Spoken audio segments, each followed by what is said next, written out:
There's a saying in German, everything has an end, except for the sausage, which has two. Alles hat ein Ende, nur die Wurst hat zwei. So it is with podcasts, as with human beings. Everything has its end. I leave you in this final episode with a selection of pieces that I released over the last year on the Deadbeat Philosophy YouTube channel, but that have not yet appeared in this podcast or on the Hegel-Haus YouTube channel. These cover material from the history of philosophy and literature, and I hope that you enjoy them. It's been a lot of fun producing, developing, and sharing this content with you over this last year, whether through short-form video or long-form, video essays, written works, podcast interviews, strange little stop-motion films. I've learned to do philosophy in a way that I never thought possible before, and it's been pretty satisfying. And even though this project's now come to a close, there may be another time when I return to the digital space with other things to say and to do, and maybe I'll see you then. In the meantime, I wish you a wonderful 2026. Thanks for watching, for listening, for reading. Keep up the good deadbeat work. Adios. And auf Wiedersehen.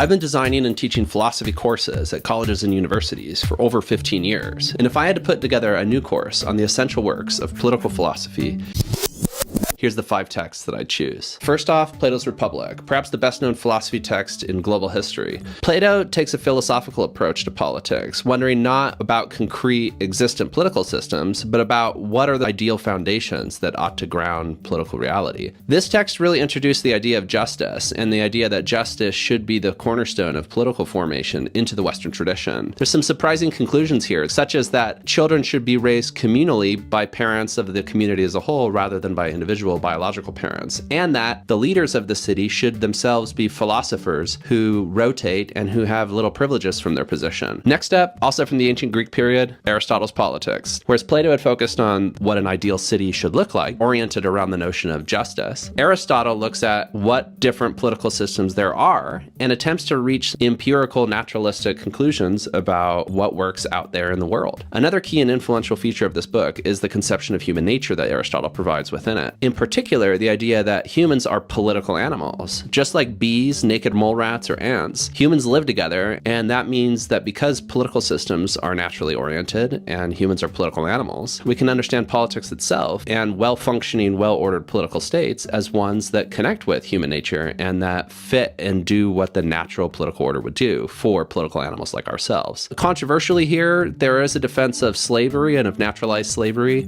For Aristotle, different human beings are naturally differentiated from one another and therefore ought to occupy naturally differentiated spots within the political system and within a state or a city.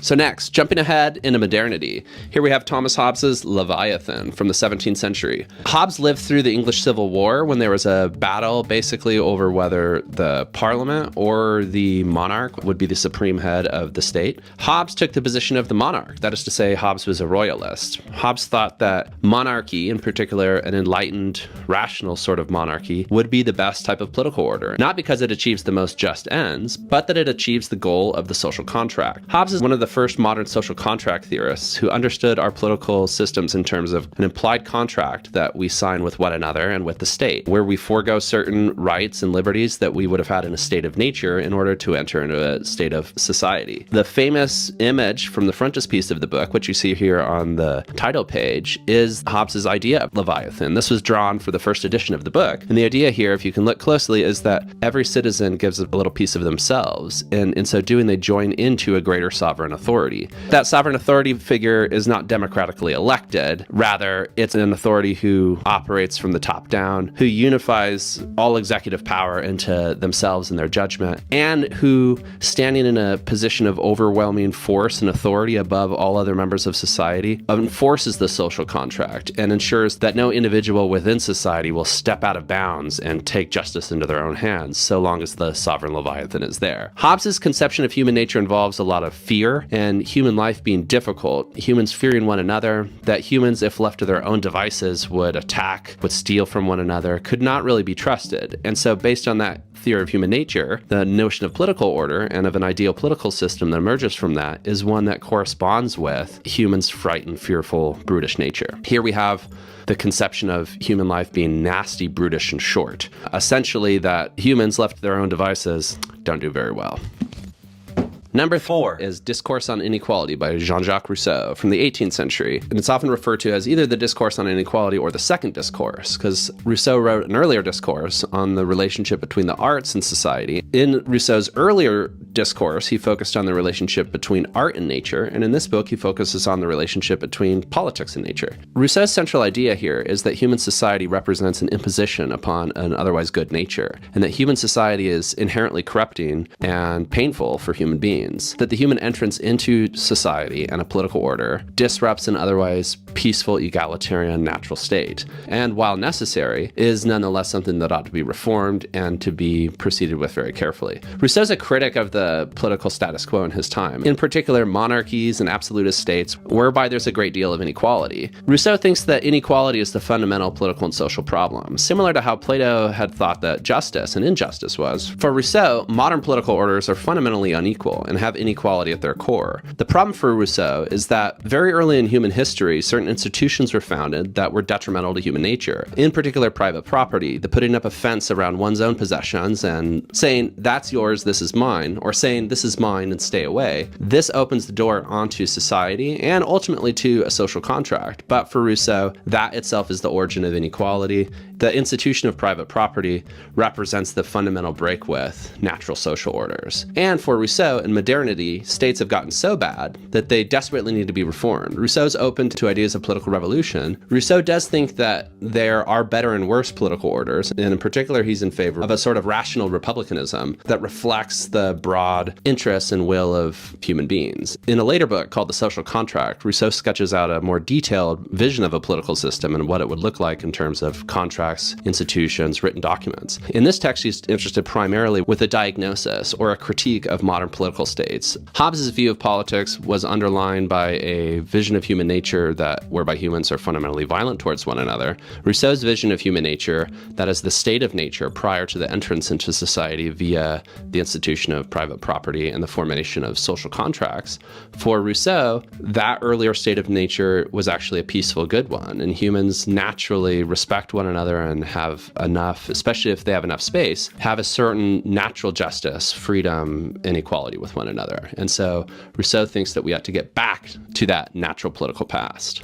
Finally, jumping into the 19th century, we have the Communist Manifesto by Karl Marx. Marx was a German philosopher who lived out much of his life in England. In this text, we find the introduction of the Marxist program, or the Communist program, in its first defined articulated form. There are many different forms of communism and many different variations on Marxism. It's significant that the text is a manifesto and not a philosophical treatise. In contrast to each of the previous books we looked at, Marx's goal here is not to understand and analyze political systems from the perspective of a philosopher-scholar, but rather to incite change and transformation within the world from the position of a philosopher-activist. Marx is a powerful writer, and this text makes powerful calls to the reader to develop the idea of class consciousness. So Marx defines different social and economic classes that you might have heard of, like the proletariat, the bourgeoisie. Like Rousseau, Marx is interested to critique or diagnose problems with society as he sees it. And, like Plato, he's also interested to envision an ideal future that could be emerged if certain structural and radical reforms were made. Marx also binds together political, social, and economic realities into a coherent view of the political system. Following Hegel, Marx holds that different political orders have certain internal logics or directions of dialectical development. Marx is often called a dialectical materialist in contrast to Hegel, who is a dialectical idealist. And in this text, we see that at play in the sense that history and material forces in the material world does for Marx have a dialectical order or dialectical direction or pattern or logic to it that Marx thinks will bring it itself about, and he calls out the reader to take their place in bringing that communist revolutionary future about. This book is without a doubt the most controversial of the 5 I recommended here, and the idea in recommending it isn't to say that Marx is definitely correct. Whether you agree or disagree with Marx, this book is undoubtedly one of the great political philosophical works of the 19th century and of the Western philosophical tradition as a whole. I hope you enjoyed this look at 5 essential works in political philosophy. Let me know which of the 5 you like best in the comments, and we'll see you again soon.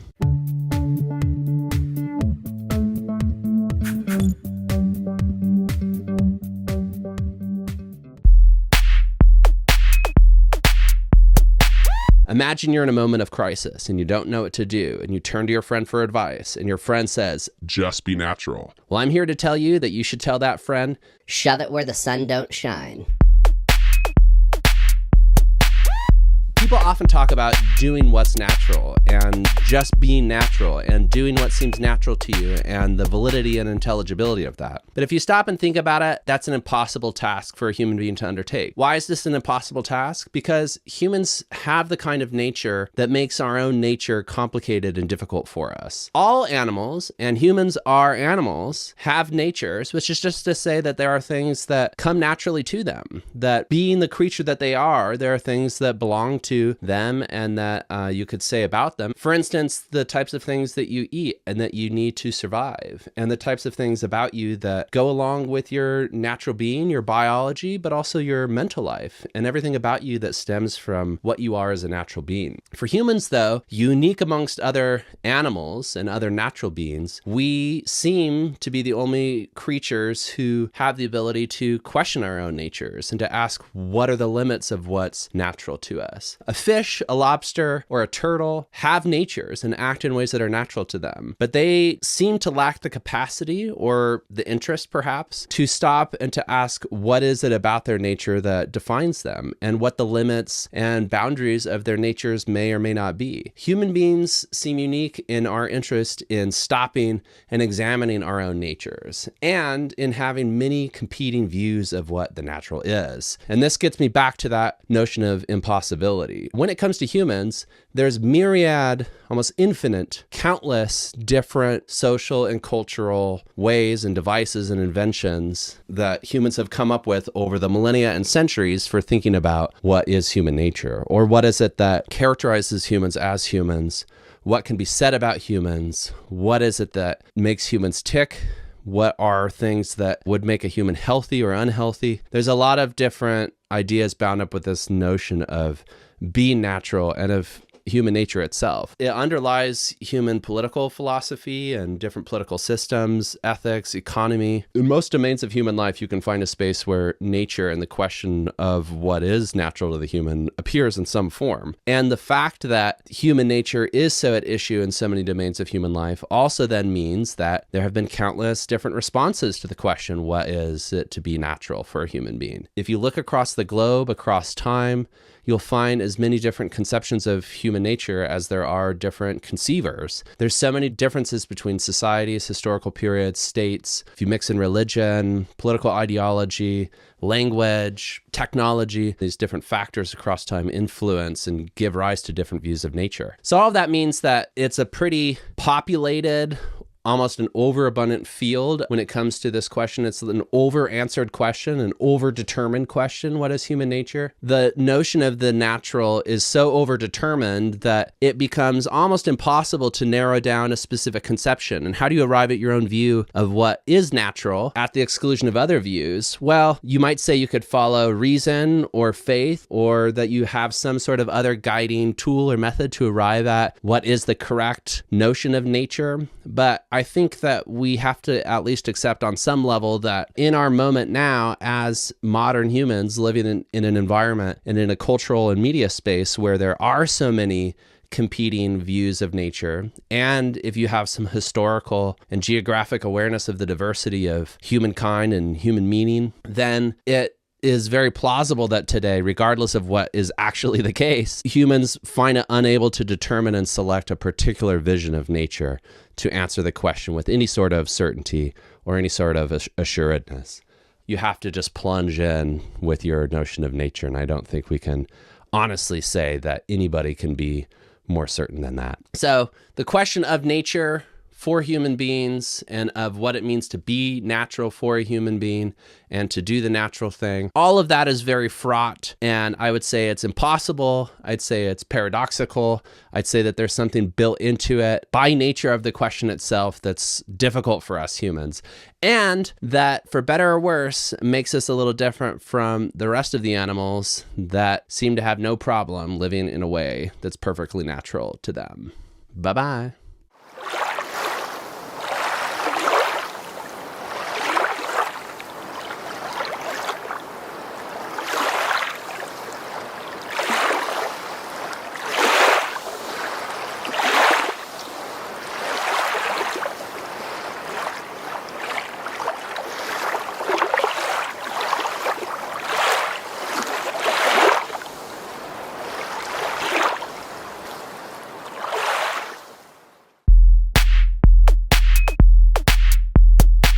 Are you interested in classical literature? Well, here are 5 essential texts for you. First off, from classical archaic Greece, Homer's Odyssey, also known as the Odyssey of Homer, or whatever you want to call it. Homer is an almost mythical figure, and there's some scholarly debate around whether Homer actually existed or whether there was a single Homer or multiple Homers. But in any case, the figure of Homer, the authorial entity that is Homer, is credited with multiple works, the 2 of which are best known are the epic The Odyssey and the epic The Iliad. And the Iliad is thought to be earlier, and it is a depiction of the Trojan War from the inside and a long account of that war and the meaning of it. But the Odyssey, this is a book that follows in the wake of the war, and it concerns Odysseus, in Latinized form known as Ulysses, and their journey back to their home from Troy with the navigation and the uncertainty of it. And Odysseus is away for like decades, and along the way getting back, he and his crew get up to a lot of mischief, but also suffer horrible fates and deaths in many cases. They get stranded on an island with Cyclopses and famously have to burn their way out of the cave of the Cyclops through the Cyclops' eye, if that made any sense. It's a pretty brutal scene, how they escape and get the revenge. And Odysseus, the main figure here, this is his epic, is known for his cleverness and also his sort of deception and thinking through problems. And this is a great work of classical literature, not just because of the story and the adventure of it, but more so for the investigation into the psyche and into this sort of individualized Western ethos of what it means to be an alpha dog and a fully rational human being, which Odysseus epitomizes. Centuries ahead, the figure of Odysseus would be critiqued by some such as Adorno and Horkheimer in Dialectic of Enlightenment as a sort of figure of this rational Western ethos that has given rise to so much, like it or not. But regardless of the politics of the figure of Odysseus relative to today, I think we can all agree that this tale is really one of the great works of classical literature. Next up, sticking with ancient Greece, but jumping ahead a couple centuries, is the Antigone by Sophocles. Sophocles was a playwright and a director and wrote in a number of genres, but is best known for their tragedies. A number of these, like Oedipus Rex, have entered the cultural bloodstream, but my favorite is Sophocles' Antigone, which in some ways it's similar to the Odyssey, Homer's Odyssey, in that it follows the aftermath of a war, in particular of a civil war, and what it means to clean up after a war and the complicated moral and ethical problems and dilemmas that arise for families and for institutions and for people who are on opposing sides. And I think you still see this today, say in the United States, that there's a lot of echoes of the Civil War in the 19th century that still reverberate in American politics. Just think about the geographic distribution of support for the 2 main rival parties. So the idea of grappling with the wake of a civil war is, I think, still relevant for us. The Antigone does this in a very interesting way. So it focuses on the character of Antigone, who's a daughter, one of the 2 daughters of Oedipus. The other one's Iphigenia. Jocasta, I think, was their mom, who was also Oedipus's own mom. So their grandma is their mom as well. Antigone wants to avenge her brother who died on the battlefield and wants to go out and bury him. But Antigone's uncle, Creon, who was Jocasta's brother, he became king when Oedipus blinded himself and went into exile. So that's kind of part of the backstory here too. But Antigone, she wanted to go and bury her brother. I can't remember his name. His corpse was just lying out there being eaten by birds and such. But Creon made it illegal in the city for the corpses of the defeated, what he saw as rebels or treasonous, the side who lost the civil war, to bury them, that they just basically had to be left out there. So Antigone, on the one hand, had to reconcile her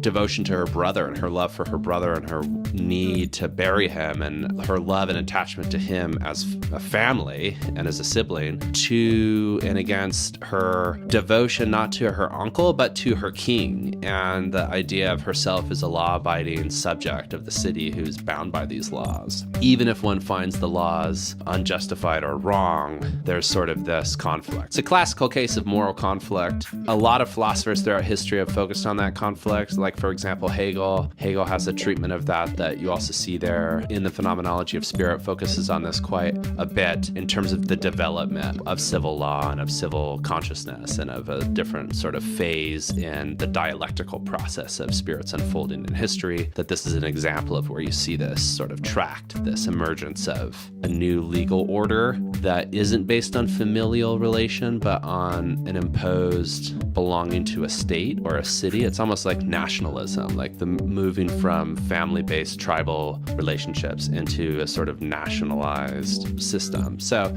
it's very interesting to consider, and it ends, I won't give away the ending, but it's pretty brutal, and it, you got to read it to find out.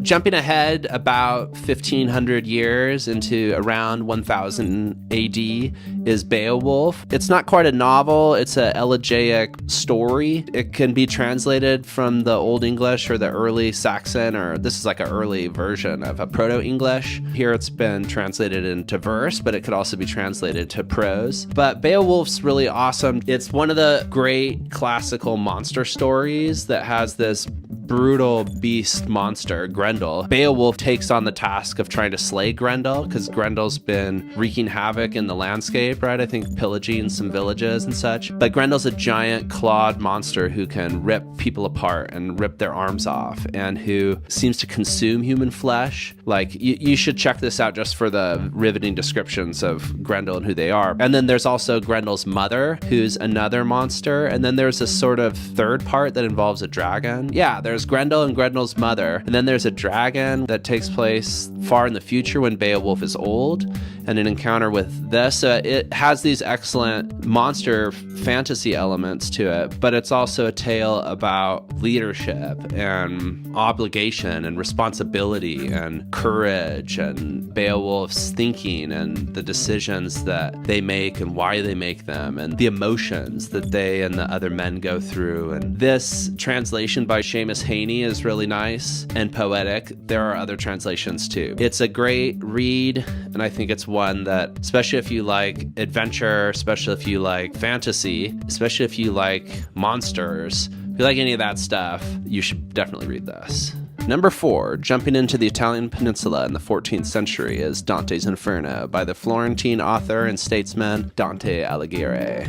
The Divine Comedy is Dante's great overarching work where they got to explore the whole range of themes that concern them, the relationship between humans and God, but also humans and themselves, and human desire and ambition and moral clarity and courage and all the different virtues and vices. That's all explored across the Divine Comedy with Inferno, Purgatorio, and Paradiso. It's a great story about life's journey and about the way that we narrate our own lives and the decisions that we make. You can read it in a sort of literal way, but Dante himself did not do that. It's not supposed to be a literal depiction of hell as it was imagined in a sort of theological sense. It's important that very little of what's depicted here is actually also depicted in the Bible. So Dante was a student of classical literature and philosophy, and there's sort of a blending of Judeo-Christian and Greco-Roman traditions. But Dante himself was about midway along life's journey, and that's where the character Dante here in the Inferno is also wanting to go straight up the mountain directly to the next stage, but having their path blocked by a big leopard, cat, panther thing that won't let them go any further and that they're afraid of, and kind of they shriek out of meekness and inability to get past this fierce cat into the hole, and they have to go down into basically Mordor. And on their way along to Mordor, they pass under a gate that says, "Abandon all hope, ye who enter here. Abandon all hope, ye who enter here." So it's a sort of pit of hopeless despair. And all along, there's a philosophical question at play about whether we should be hopeful or not, and whether redemption is possible, and at what point have we crossed a line where we can no longer be redeemed. Dante's accompanied by Virgil throughout the narrative and meets Virgil in the upper ring of Inferno, of the pit, which is a limbo, and it's a space where classical figures and authors and personalities who led virtuous lives but who lived before Jesus and could not be baptized or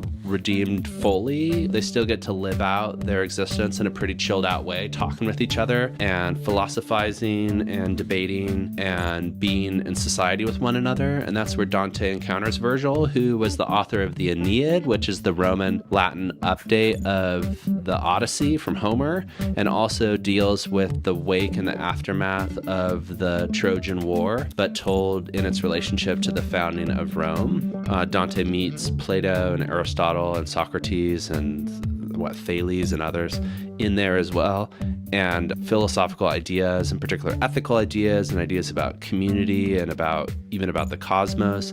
All of that permeates here, and there's many references that you can pick up on. But the real importance and the value and the beating heart of the piece is the narrative of the descent and the journey and the moving further and deeper, and of going deeper and deeper into the Inferno, always winding down. And Dante's able to sort of, because he has Virgil with him, he gets like a VIP pass to go backstage throughout all of Inferno, and he gets to meet lots of different demons and monsters and a lot of sinners who are in various stages and concoctions of eternal torment and punishment, some of which are very brutal, and in reading them you literally shiver, like, skin being peeled off. Or I won't describe the specific things, you can read it, but very interesting. Also throughout, Dante's himself confronting his own vices and his relationship to himself and thinking back upon the first half of his life. And so that's really the journey here that's amazing, and that I think makes this a classical universal tale that anybody can relate to who has been along life's journey or who is along life's journey. You can read it in so many different ways.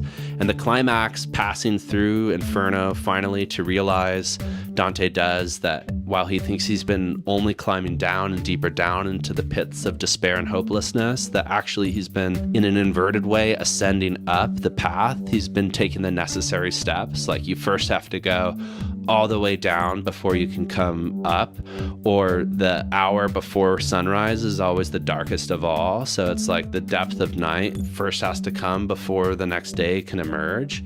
And there's very much that sort of yin and yang flow necessity of the journey that's here as well, that you get that sense in the end once Dante has passed through everything and he's met Lucifer and seen Judas in Lucifer's jaws in this ice cold center point, which is like a big cave lake at the very bottom of Inferno, which isn't then hot at all, but actually ice cold.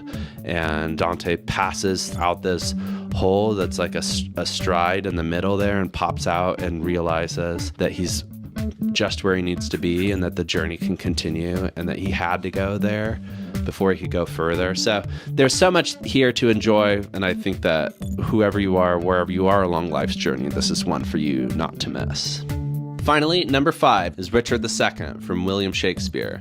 Now, I know what you're thinking. There are many other works of Shakespeare. If I was going to recommend Shakespeare, why not recommend Hamlet or King Lear or Romeo and Juliet or Midsummer Night's Dream or Othello or The Tempest or Taming of the Shrew or any of these other pieces or his sonnets or some of the works that have been attributed to Shakespeare but were in fact written by Christopher Marlowe. The reason I chose Richard II is I see it as emblematic of Shakespeare's ability to not just be a wonderful author and an innovator in language and dramatic structure and character, but also an innovator in terms of philosophical ideas. And there are many philosophical ideas and concepts explored and introduced in Shakespeare's works. But here in Richard II, I think we see some of the best work on the relationship of human beings to time and the passing of time, which is one of these great themes in Western literature.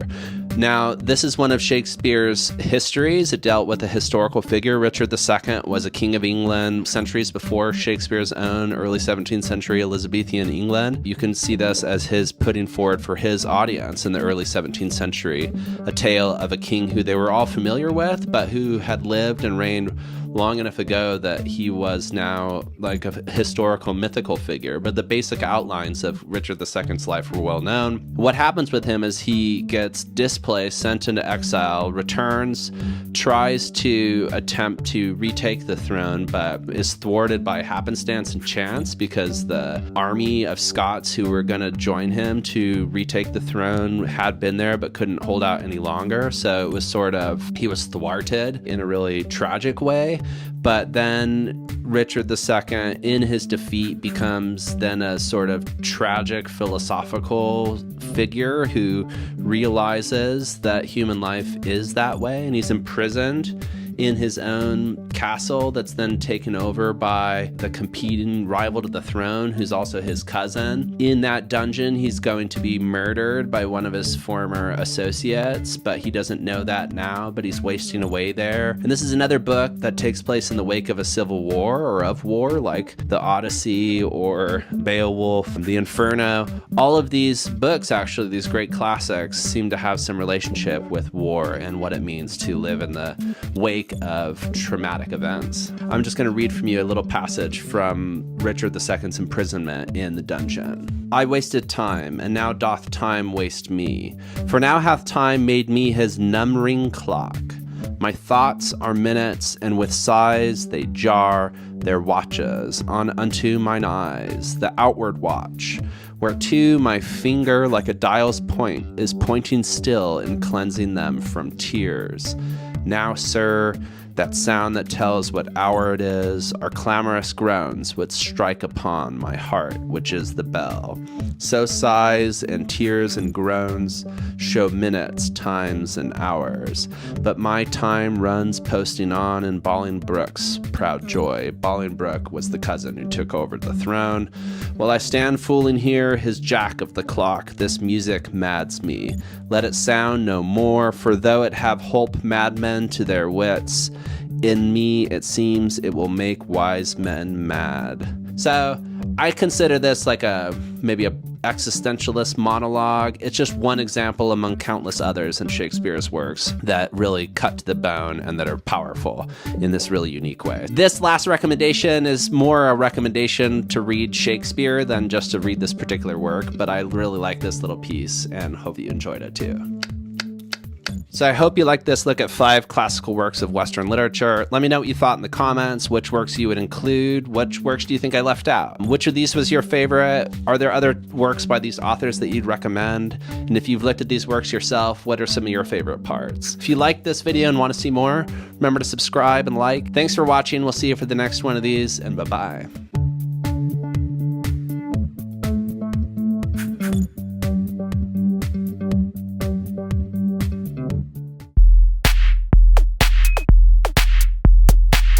You ever hear bird song in the park, like I'm hearing right now, and then wonder if those songs are actually words, like speech that the birds sing to one another, or if it's just some sort of grunting that they make because they're animals and they don't understand what they're saying and they don't have language? That's actually a very old philosophical debate. Aristotle, the ancient Greek philosopher, thought that non-human animals don't have speech. Their sounds are just utterances, like of pain and pleasure, but there's no language there. There's no logos. And then more recently, a lot of philosophers like René Descartes in the 17th century, the important French philosopher, thought that other animals are basically just machines that make clicking sounds like clocks or your car or something, and that's basically what it is. And language in humans is connected to intelligence, which is a uniquely human phenomena. And then jump ahead a little bit to Immanuel Kant, the Enlightenment philosopher, late 18th century. His view was actually that birdsong is one of the only examples in the non-human world where there's education or Bildung. That's because Kant thought that bird parents teach their bird babies distinct songs, and without the influence of the parents, the babies don't just instinctually know that song. So that's one of the interesting things about that, is that, here we have a philosopher, Kant, who really reveres human reason and who wants to normally keep humans separate from non-human animals in all important domains. But in this instance, Kant holds that birds can learn and that there's something important about that learning process. So he would deny, though, that they have language. So that's a deeper question. But what's going on there? Empirically today, let's just zoom ahead. There's a lot more that could have been said about the history of the reception of birds in philosophy. A great topic, I think, especially for a nice spring morning. But zoom ahead today, and empirically we do know that many birds teach their songs and that they have unique songs, and that the ability of birds to hear, repeat, and sort of code social information or geographic information into their songs is really high and incredible, especially with, many of the birds, say in, birds of paradise in Papua New Guinea and such, or these very dense rainforest areas where there's a lot of different birds competing for different niches, if you will, or niches of birdsong. So birdsong is pretty complex when you stop and really think about it, and you wonder what exactly is going on there. So I hope the next time you're in the park, like I am, and you hear birdsong, you take a minute to just listen and reflect. All right, thanks for joining me. Peace out. Bye.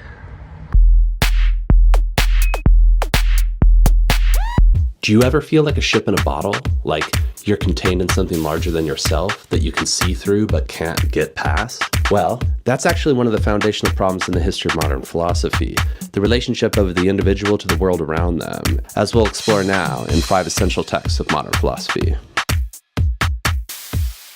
First off is the Ethics of Baruch Spinoza from the 17th century. This is one of the foundational texts in what's called rationalism or continental rationalism, and the idea of trusting reason and using rational methods to really explore reality and to allow reason and rational argument and rational analysis to guide what it is we do as human beings and as philosophers. And with Spinoza, this question of how does the individual relate to the world around them is settled in the direction of there is no distinction between yourself and the rest of the world. There's a fundamental unity between all things substantially, and that includes your own reason. Your consciousness right now is not divided from the world around you and from all possible things. And to think and use reason and to follow a method of what Spinoza calls a geometric method of logical proof and philosophical introspection, one can arrive at a picture of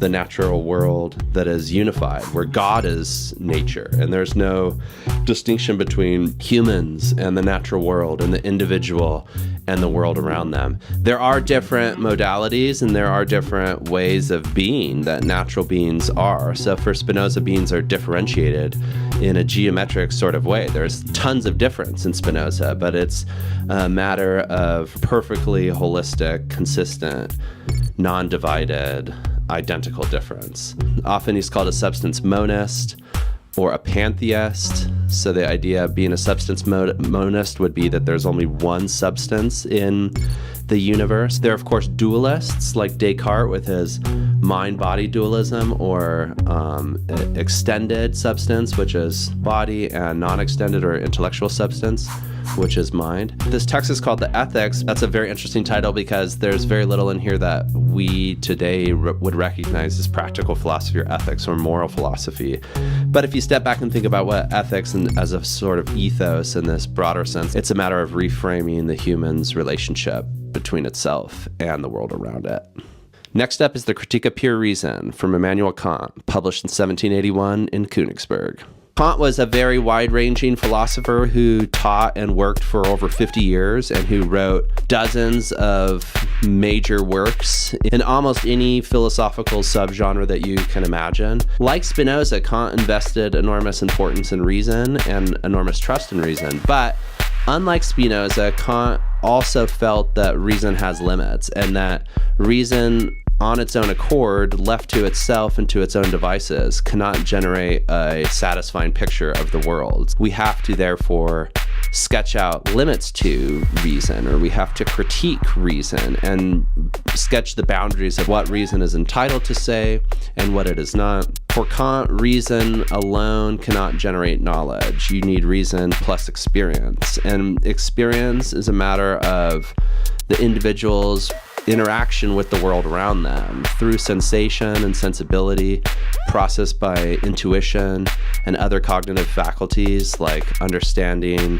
judgment, imagination, and ultimately the unified synthesis of apperception, Kant calls it, results in experience. And this book, The Critique of Pure Reason, covers all that. It covers reason, it covers the limits to reason, it covers knowledge, it covers the history of philosophy up until its time and all attempts as Kant understood them with his historical background. He was quite well versed in Latin especially and in the classics, but had been prior to this work already pursuing a natural philosophical program where he speculated about the cosmos and was also amongst the first in global history to specifically describe extraterrestrial aliens and to endorse the idea that extraterrestrials do not just possibly exist, but most certainly do exist. It had enormous influence. It spawned German idealism, led to thinkers like Fichte, Schelling,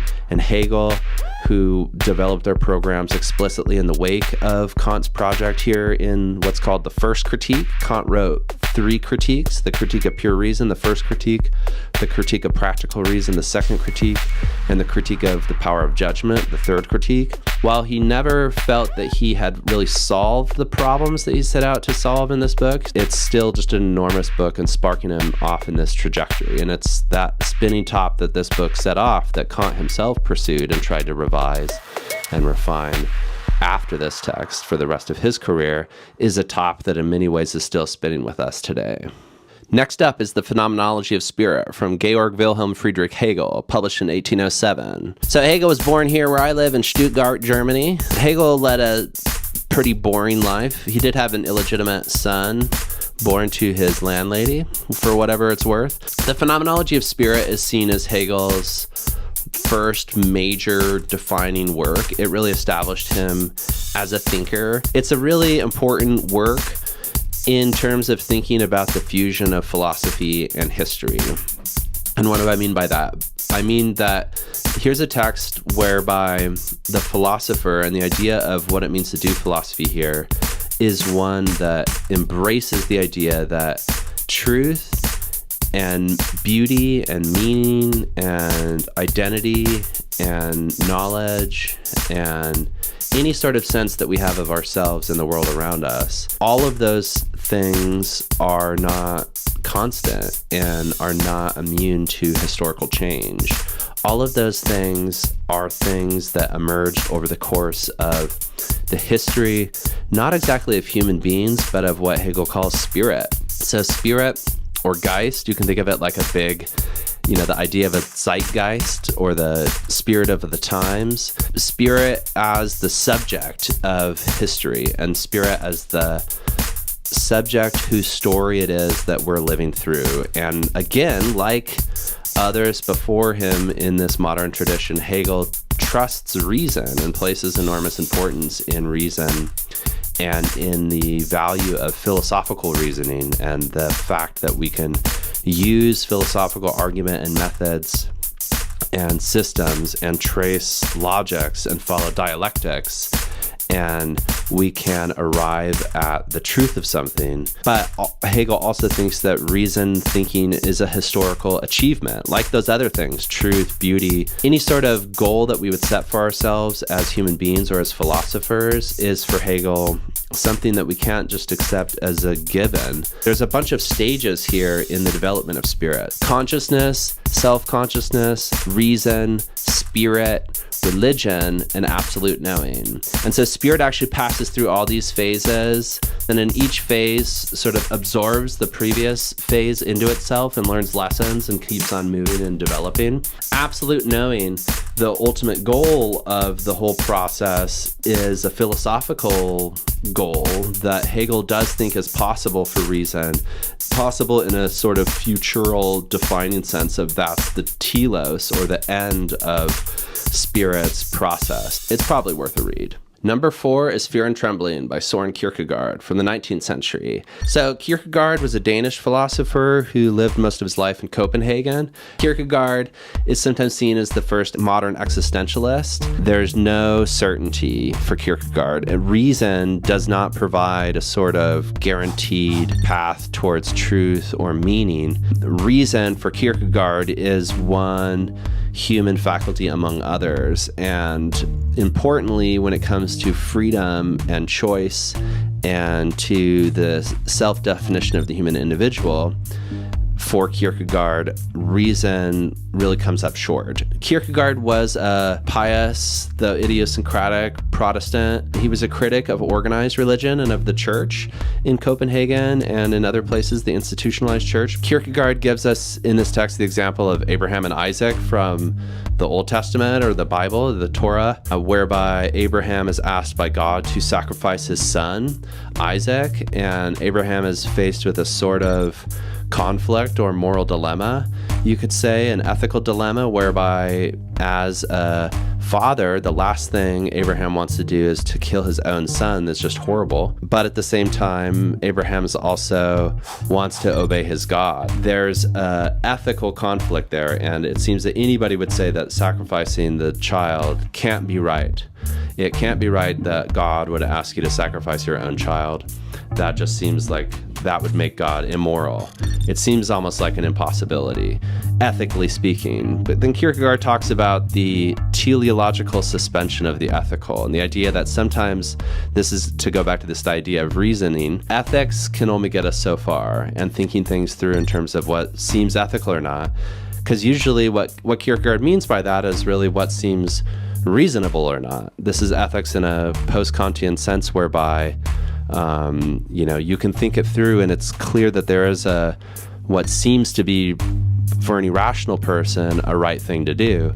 But nonetheless, here, this is an example Kierkegaard puts forth with the Abraham and Isaac, whereby faith needs to intervene. And so he understands faith in contrast to reason. He describes the idea of a knight of faith, riding out there with the armor on the horse of faith, with carrying the lance of faith and all that, and making a leap of faith, jumping over that chasm of decision making, just like Abraham was forced to do with regards to Isaac. But for Kierkegaard, that's a chasm that we're all asked and really forced existentially, whether we like it or not. That's the existence that we have. Last up is The Genealogy of Morals from Friedrich Nietzsche, published in 1887. Like Hegel, he brings history and an analysis of history and historical concreteness into the picture of philosophy. Here, analyzing the history of moral concepts and of what it means to be moral and of morality as a field, as a space of theory, as an area of society and of human interaction. And Nietzsche takes that whole space and says, this too has evolved over time. This too is subject to historical change. This too was not always as it is now.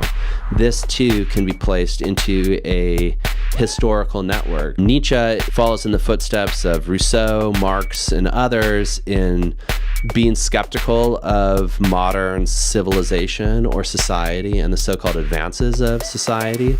for all three thinkers, Rousseau, Marx, and Nietzsche, the so-called gains of modern society have not been worth the cost. So there's different moral concepts that are dealt with here, like guilt, ascetic ideals, the history of literature, masturbation, the permeation of the hatred of the body and of bodily functions into modern society. Nietzsche's very critical of that. He has an idea of master morality and slave morality. One way to put a positive spin on Nietzsche's take here is to say that Nietzsche is an individualist. Nietzsche thinks that modern society has placed too much emphasis on the herd, on herd morality, and on what's good for the entire group at the expense of the individual, and in particular of the creative individual and of the great individual, and of individuals who can innovate and who can create and develop morality in ways that's better fitting with nature and with humans and with human nature. So Nietzsche thinks that we live in a very inverted moral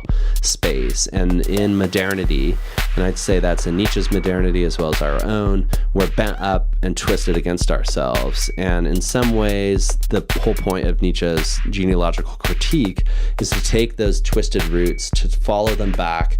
Once you've unraveled this genealogical nest of roots, then what do you do with them? Do you further unbind them? Do you trim them?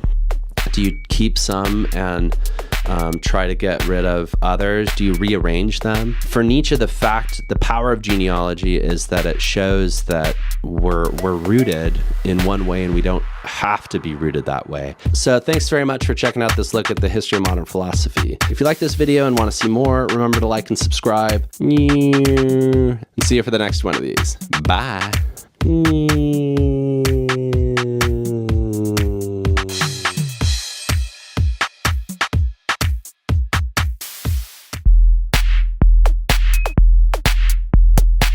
Hello, Dave here, and I'm going to talk to you about religion, personality, and philosophy. Oh, and gender and death and the killing of your parents. So let's start with Freud. Freud's book Totem and Taboo. What is this, 1912, 1918, around that time?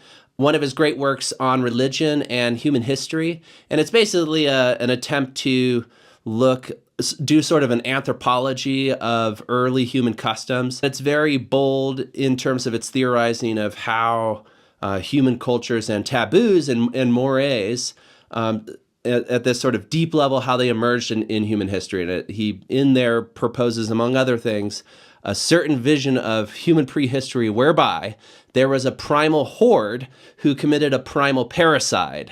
So he assumes that early humans lived in a sort of alpha male dominated, violent, brutal, ape-like communal state. Darwin expressed something like this. Others in the 19th century, it was fairly common to imagine early human history as this. That actually drew on Hobbes in philosophy from centuries before, in this idea that human nature, in nature, humans' lives are nasty, brutish, and short. So the imagining of prehistoric humans was done along those lines for Freud as well. And characteristic of that early human society for Freud was also the father, the primal father, this the dominating, hyper masculine father figure who keeps all the sons and brothers and cousins in check, and who is sort of literally like the giver of the law, and represents this father authority figure, but literally imagined as the sort of alpha, the silverback of this ape-like tribe who's male-dominated and patriarchal. And there are women around, but Freud focuses in this narrative entirely on the agency of the males in the group. But what happens is all the brothers decide that they've lived under the tyranny of the father for too long, and they want to take things into their own hands. So what they do is they band together and they get an idea. They say, we're going to take out the father. So one of them could not destroy the father themselves. The father's too strong, but joined together, a whole band of brothers can take on that father. So that's what they did. They destroyed the father, and then they had a sort of society among equals. They killed their father, and they also ate his body. That's also an important part. So in consuming his flesh, Freud speculates had something to do with their taking that authority into themselves. And so what does all this mean? Freud thinks that was the beginning of culture, society, and this is his account in this book, at least.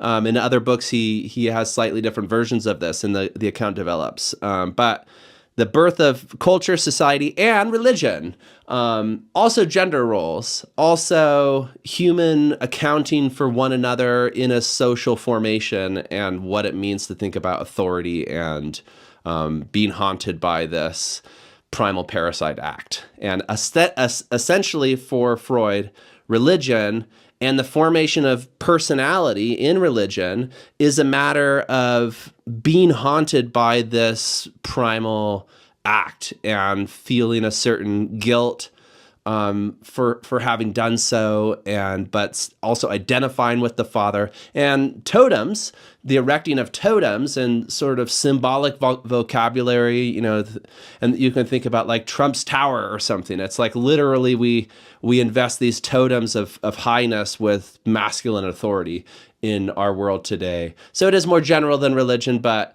Freud also thinks that God, the concept of God, even in monotheistic Western religions, came out of this primal, perhaps a sort of generations-long memory, a distant memory of this primal parasital act, and God, and feeling guilty in relationship to God, and having consciousness of God, but kind of always fearing that God might be there and might return, and that sort of element in religion and how we form our individual identities, Freud connects back to this early prehistoric example.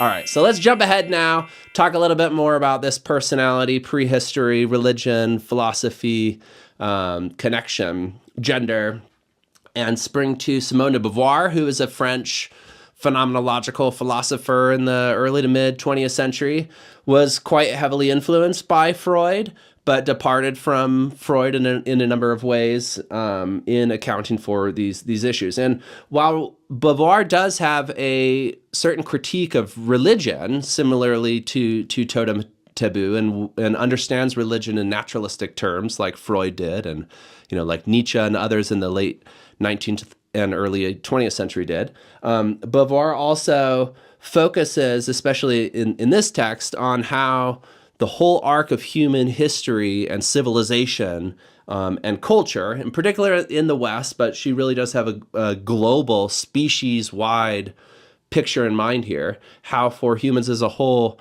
gender relationships, and the relationship between the sexes, the first sex, males, and the second sex, females, and the establishment of that firstness and secondness, how all that transpires across human history. So like Freud, Beauvoir also thinks that prehistory is part of the story and is part of like a key to the mystery of how all this gets started. So Freud thinks about this primal horde. Beauvoir also imagines a primal horde. In prehistoric times, living a more primitive existence for Beauvoir, primitive in quotation marks. For Beauvoir, that means a sort of hunter-gatherers, cave peoples of Europe, perhaps. I mean, all the famous caves with their cave paintings from the Neolithic in Spain and France were found, I believe, in Beauvoir's lifetime, and she was aware of them. Freud imagines, again, these like proto-human, ape-like creatures who aren't wearing clothes and who are kind of grunting, like in 2001: A Space Odyssey. So there's a little bit of a disconnect between them, but they both go back to prehistory and what was happening then with the primal horde, and thinking about religion and culture and all that flows from that. So Beauvoir would have been critical of Freud's picture, mainly because it leaves out this whole question of sex and gender. And what does Beauvoir say about that? So Beauvoir imagines that in this primal horde, young men and men of all kinds are hunting, and there's reasons why they are the ones who go out to hunt, primarily biological reasons. She describes this all early in the book in the section called History. women, due to child rearing and other conditions, are more domestic in these early kind of cave-like settings, and the men are out hunting and being active in the world, and that in that state, and this is sort of in the transition to humanity out of animality, there is a break that happens whereby those men who are out there hunting and conversing with one another and exploring the world, they achieve a sort of transcendence of their animality and a sort of freedom through their acting actively in the world together that the female is denied. And there is established in that a certain dynamic, not for Beauvoir here, this isn't a natural dynamic in the sense that it didn't have to be this way. It's that primal situation, certain decisions were made, you could say, or structures were established, just like with Freud, whereby humans from then on were almost, predestined to act in a certain way, or it was in the genetic makeup of the species. That sounds weird, or in the collective memory. This is where it's all speculative prehistory, and in contemporary anthropology and archaeology, turning back to prehistory in this sort of way is frowned upon. I mean, it's speculative, it's philosophical. So you have to understand, if you take it with a grain of salt, you can see what both of them are doing here, and that they are philosophizing and theorizing about that past to reflect on how the present was constructed out of that past. So again, to return to Beauvoir here, then we have these primal hordes and the separation. There's like a gendered division of labor and a different concept of activity and passivity, and of freedom and unfreedom, and even of identity and personality, and what it means to be a full human being, and how being human and risking your life in these hunting expeditions is a certain social achievement that's recognized by others. Beauvoir famously in this text says that one is not born a woman, one becomes a woman.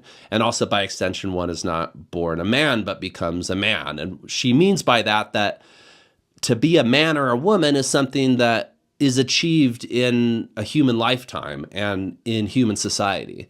One isn't born this way, which is to say that for both, as again with Freud, nature brings us to a certain point, and then there's a break. And after that break, we have culture, we have society, we have religion.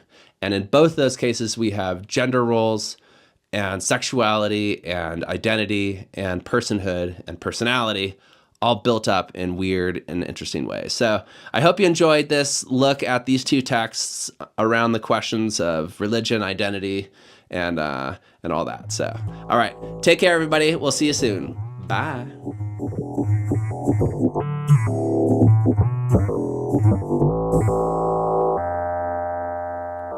The Deadbeat Philosophy Podcast was a co-production of Deadbeat Media and the Museum Hegel-Haus Stuttgart. For more Deadbeat content and to chip in to keep the channel going, check us out at deadbeatphilosophy.substack.com.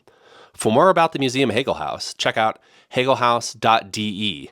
That's HEGEL-HAUS.de. Adios and auf Wiedersehen.